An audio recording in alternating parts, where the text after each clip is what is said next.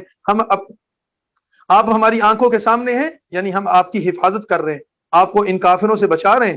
اپنے رب کی حمد کیجئے، اس کی تسبیح بیان کیجئے. وَمِنَ اللَّيْلِ فَسَبِّحُوهُ، کچھ حصہ رات میں بھی اس کی تسبیح کیجئے. وَإِدْبَارَ النُّجُومِ، اور ستاروں کے غروب ہونے کے بعد بھی، یعنی دن اور رات کے مختلف اوقات میں، بالخصوص رات کے ایسے اوقات میں جو آخری لمحات ہیں، اللہ کی حمد و تسبیح کیجئے. اگلی سورت سورہ نجم ہے. بسم اللہ الرحمن الرحیم. وَالنَّجْمِ إِذَا هَوَىٰ، اور اللہ قسم اٹھاتا ہے ستاروں کی جب وہ ستارے ڈوب رہے ہوتے ہیں. مَا ضَلَّ صَاحِبُكُمْ وَمَا غَوَىٰ، تمہارا رفیق نہ گمراہ ہے نہ ہی بہکا ہوا ہے. وَمَا يَنطِقُ عَنِ الْهَوَىٰ، اور نہ ہی یہ نبی اپنی مرضی سے کچھ کہتا ہے. إِنْ هُوَ إِلَّا وَحْيٌ يُوحَىٰ، اس پر تو جو وحی آتی ہے اسی کو بیان کرتا ہے. عَلَّمَهُ شَدِيدُ الْقُوَىٰ، اور وہ وحی لانے والا بڑا طاقتور فرشتہ ہے جو اس تک پہنچاتا ہے.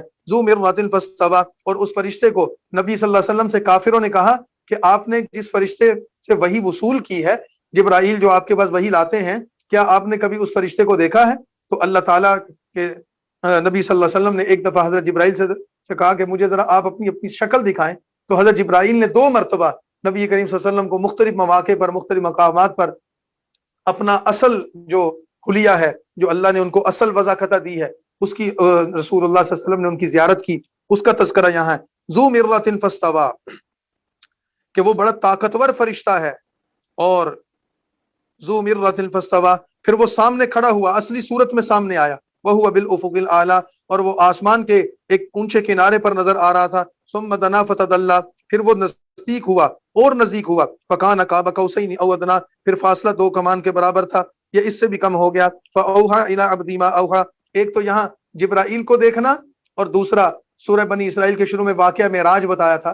نبی کریم صلی اللہ علیہ وسلم جو آسمانوں پر تشریف لے گئے تھے، تو مسجد اقصی، مسجد حرام سے مسجد اقصی تک کا سفر اس کو اسراء کہتے ہیں. اس کا تذکرہ سورہ بنی اسرائیل میں تھا. اور پھر مسجد اقصی شام سے، آپ جو سرزمین شام سے آسمانوں پر گئے تھے، اس کو اسراء، اس کو معراج کہتے ہیں. تو یہ اس معراج کی طرف اشارہ ہے، جب اللہ سے آپ کی ملاقات ہوئی اور درمیان میں سارے فاصلے ختم ہو گئے. اور پھر فرمایا کہ جب آپ اللہ کی بارگاہ میں پہنچے، فاوحى الی عبدی ما اوحى، پھر اس اللہ نے اپنے بندے کے دل میں اپنی وحی کو القاء کیا. ما کذب الفؤاد ما رأى، اور جو کچھ اللہ نے بھیجا وہ سچ تھا، جھوٹ نہیں تھا، اور جو دیکھا وہ بھی جھوٹ نہیں تھا. افتمارونہ علی ما یرا، پھر جو کچھ اس اللہ کے نبی نے دیکھا تم اس میں جھگڑا کر رہے ہو. یعنی رسول اللہ نے جب آ کر بتایا کہ میں نے شام کی سرزمین دیکھی، میں آسمانوں پر گیا، جنت اور دوزخ دیکھی، تو کافروں نے کہا کہ یہ تو جھوٹ بول رہے ہیں. وَلَقَدْ رَآهُ نَزْلَةً أُخْرَىٰ، پھر اللہ کے نبی نے دوبارہ اس فرشتے کو دیکھا، یعنی جبرائیل کو. کہاں پر؟ عند سدرۃ المنتہا، سدرۃ المنتہا کے پاس. سدرۃ المنتہا ایک درخت ہے جو 7 آسمانوں سے اوپر اللہ تعالیٰ نے اس کو جنت کے قریب بنایا ہے. جیسے بیری کا درخت ہوتا ہے، اس ٹائپ کا ایک بہت بڑا درخت ہے. کتنا خوبصورت اور کتنا حسین ہے. اللہ کے نبی نے فرمایا کہ اس کے حسن کا تذکرہ زبان سے نہیں کیا جا سکتا. تو فرمایا کہ سدرۃ المنتہا کے پاس دوبارہ جبرائیل کو دیکھا. اندہا جنت الماوا، اسی درخت کے پاس جنت ماوا، یعنی کہ جنت کا ایک نام ماوا بھی ہے. ماوا مانا ٹھکانہ، جو مومنین کا ٹھکانہ ہے، وہ جنت بھی وہاں ہے. اذ یغشی السدرۃ ما یغشی، جبکہ اس سدرۃ المنتہا پر جو درخت جو تھا اس پر نور چھا رہا تھا. ما زاغ البصر وما طغى، نبی جب دیکھ رہا تھا اس نبی کی نظر نہ بہکی نہ حد سے بڑی، بے شک اس نے اپنے رب کی بڑی بڑی نشانیاں وہاں دیکھی. افرأیتم اللات والعزی، اور تم کون ہو کافرو، تم نے لات اور عزی کو بھی دیکھ رکھا ہے. یعنی ایک طرف اس نبی کا مقام ہے کہ عرش کی سیر کر رہا ہے، آسمانوں کی سیریں کر رہا ہے، سدرۃ المنتہا اور جنت کو دیکھ رہا ہے. اور تم یہاں پڑے ہو، ایک بت لات بنا رکھا ہے، اور دوسرا عزی ہے، اور تیسرا منات ہے، اور تم ان بتوں کے پیچھے پڑے ہوئے ہو. الکم الذکر ولہ الانثی، کیا تمہارے لیے بیٹیاں اور اس اللہ کے لیے، تو کیا تمہارے لیے بیٹے ہیں اور اس اللہ کی تم نے بیٹیاں بنا رکھی ہیں؟ اب تو یہ بہت بری تقسیم کر رکھی ہے. یہ تو صرف اس کے نام ہیں جو تم نے اور تمہارے باپ دادا نے گھڑ لیے ہیں، جن پر خدا نے کوئی سند بھی نہیں اتاری، اور وہ محض وہم اور اپنی خواہش کی پیروی کرتے ہیں، حالانکہ ان کے پاس ان کے رب کی طرف سے ہدایت آ چکی ہے. پھر کیا انسان کو وہی چیز مل جاتی ہے جس کی وہ تمنا کرتا ہے؟ فللہ الآخرۃ والأولیٰ، بس آخرت اور دنیا تو اللہ کے اختیار میں ہے. بہت سے فرشتے آسمانوں میں ہیں جن کی صفات کسی کی کچھ بھی کام نہیں آئی، مگر اس کے بعد اللہ جس کے لیے چاہے اجازت دے اور پسند کرے۔ ان الذین لا یؤمنون بالآخرہ، یاد رکھو جو لوگ آخرت پر ایمان نہیں لاتے وہ فرشتوں کی عورتوں کے سے نام سے رکھتے ہیں، وما لہم بہ علم، اور اس بات کو کچھ بھی نہیں جانتے، محض وہم پر چلتے ہیں، اور وہم حق بات کی جگہ کچھ کام نہیں آتا۔ فاعرض عمن تولی، اے نبی تم اس کی پرواہ نہ کرو جس نے ہماری یاد سے منہ پھیر لیا ہے اور صرف دنیا کی زندگی چاہتا ہے۔ ذالک مبلغہم من العلم، ان کی سمجھ کی یہاں تک رسائی ہے، بے شک آپ کا رب ان سب کو جانتا ہے جو اس کے راستے سے بہکا، اور اللہ ان کو بھی جانتا ہے جو ہدایت پر چل رہے ہیں۔ وَلِلَّهِ مَا فِي السَّمَاوَاتِ وَمَا فِي الْأَرْضِ، اور جو کچھ ہے سب کچھ زمین و آسمان میں اللہ کا ہے۔ اللہ تعالیٰ برا کرنے والوں کو ان کے کام کا بدلہ دے گا اور نیکی کرنے والوں کو بھی بدلہ دے گا۔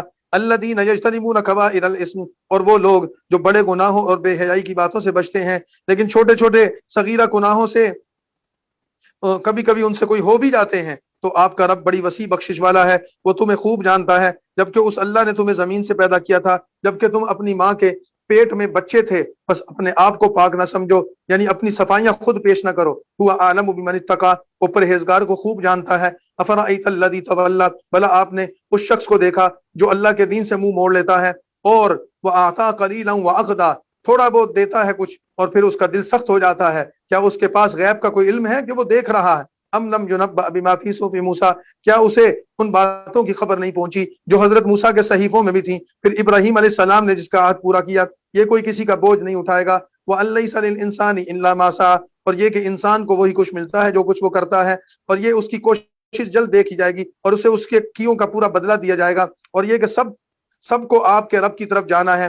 وَأَنَّهُ هُوَ أَضْحَىٰ وَأَبْقَىٰ، اللہ وہی ہے جس کی نعمتوں کو دیکھ کر کچھ لوگ ہنستے ہیں، اور اللہ وہی ہے جس کے عذاب کو دیکھ کر کچھ کو رونا ہوگا۔ وَأَنَّهُ هُوَ أَمَاتَ وَأَحْيَا، رونے اور ہنسنے کا جو نظام ہے وہ بھی اللہ کا ہے، موت اور زندگی کا نظام بھی اللہ کا ہے۔ وَأَنَّهُ خَلَقَ الزَّوْجَيْنِ، اللہ وہ ہے اسی نے جوڑا نر اور مادہ کا پیدا کیا، اور من نطفۃ اذا تمنا، ایک پانی کے قطرے سے سب کچھ بنایا۔ وَأَنَّ عَلَيْهِ النَّشْأَةَ الْأُخْرَىٰ، اور یہ کہ دوسری بار زندہ کر کے اٹھانا اس اللہ ہی کی ذمہ داری ہے۔ وَأَنَّهُ هُوَ أَغْنَىٰ وَأَقْنَىٰ، اور وہ اللہ غنی ہے اور وہ اللہ ہے جو لوگوں کو سرمایہ عطا کرتا ہے۔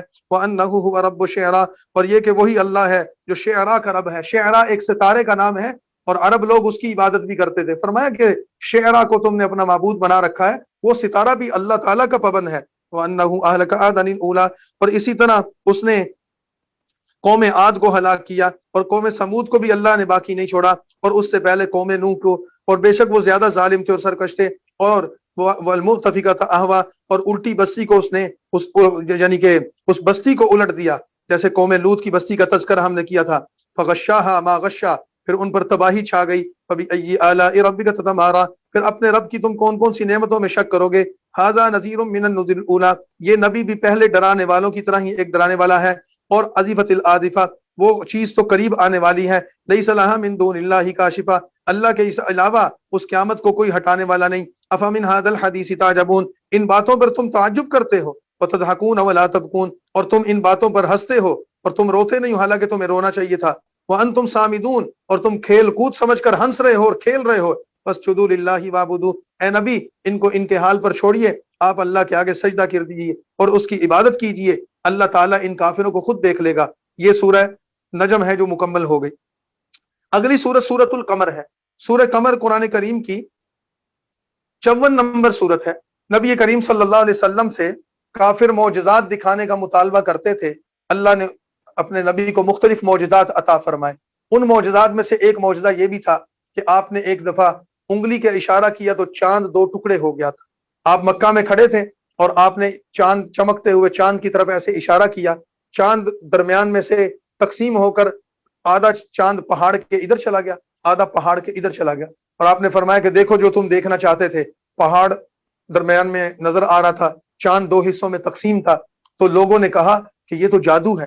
پہلے معجزہ دکھانے کا مطالبہ کرتے، جب معجزہ دکھایا تو کہا کہ یہ تو جادو ہے، ہماری سمجھ میں نہیں آتا۔ بعد میں مکہ کے باہر سے آنے والے مختلف قافلوں نے بھی بتایا کہ ہم نے فلاں رات کو چاند کو دو ٹکڑے ہوتے دیکھا تھا۔ یہاں ہندوستان کی تاریخ میں تاریخ فرشتہ نام کی ایک کتاب ہے جس میں ہندوستان کے سینکڑوں سالوں کی تاریخ لکھی گئی ہے۔ اس تاریخ کی کتاب میں ایسے حوالے موجود ہیں کہ ہندوستان کے رہنے والے کچھ راجاؤں نے بھی ان کا تذکرہ ہے کہ وہ منظر دیکھا تو تاریخ میں محفوظ ہے. وہ چاند دو ٹکڑے ہوا، الگ الگ ہو گیا، پھر اللہ کے حکم سے آپس میں مل گیا، اس کا تذکرہ اس صورت میں ہے. اس وجہ سے اس صورت کو سورہ قمر کہتے ہیں. بسم اللہ الرحمن الرحیم. اقتربت الساعۃ وانشق القمر، قیامت قریب آ گئی اور چاند پھٹ گیا، یعنی اس نشانی کا ظاہر ہونا قیامت کے قریب ہونے کی علامت. وَإِن يَرَوْا آیَةً، اور اگر وہ کوئی اور معجزہ بھی دیکھ لیں تو اس سے بھی منہ موڑ لیں گے اور کہیں گے جیسے یہ چاند کا ٹوٹنا یا پھٹنا یہ ایک جادو ہے، کوئی اور معجزہ دیکھیں گے تو اس کو بھی جادو قرار دے دیں گے. اور انہوں نے جھٹلایا اور اپنی خواہشوں کی پیروی کی، اور ہر بات کے لیے اللہ نے ان کے لیے ایک وقت مقرر کیا ہے. وَلَقَدْ جَاءَهُم مِّنَ الْأَنبَاءِ مَا فِيهِ مُزْدَجَرٌ، اور ان کے پاس وہ خبریں آ چکی ہیں جن میں کافی تنبیہ ہے اور پوری دانائی بھی ہے، ان کو ڈرانے سے فائدہ نہیں پہنچتا. فَتَوَلَّ عَنْهُمْ، بس ان سے منہ موڑیے. جس دن پکارنے والا ایک ناپسند چیز کے لیے پکارے گا. خُشَّ عَنْ أَبْصَارُهُمْ، اپنی آنکھیں نیچے کیے ہوئے یہ سارے قبروں سے نکل پڑیں گے. جیسے ٹڈیاں پھیل جاتی ہیں ایسے یہ ساری مخلوق میدان حشر میں جمع ہوگی. مہطعین الی الداع، بلانے والے کی طرف بھاگے جا رہے ہوں گے. اور یہ کافر کہہ رہے ہوں گے آج تو بڑا سخت دن ہے.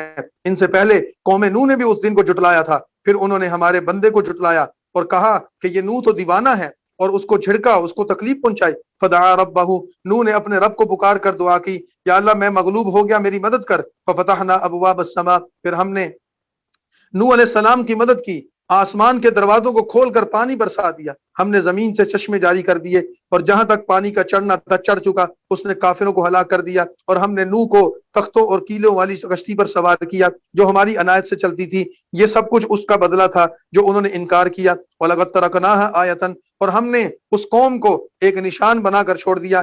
ہے کوئی نصیحت پکڑنے والا؟ پھر دیکھو ہمارا عذاب اور ہمارا ڈرانا کیسا تھا. وَلَقَدْ يَسَّرْنَا الْقُرْآنَ، اور البتہ ہم نے سمجھنے کے لیے قرآن کو بہت آسان کر دیا ہے.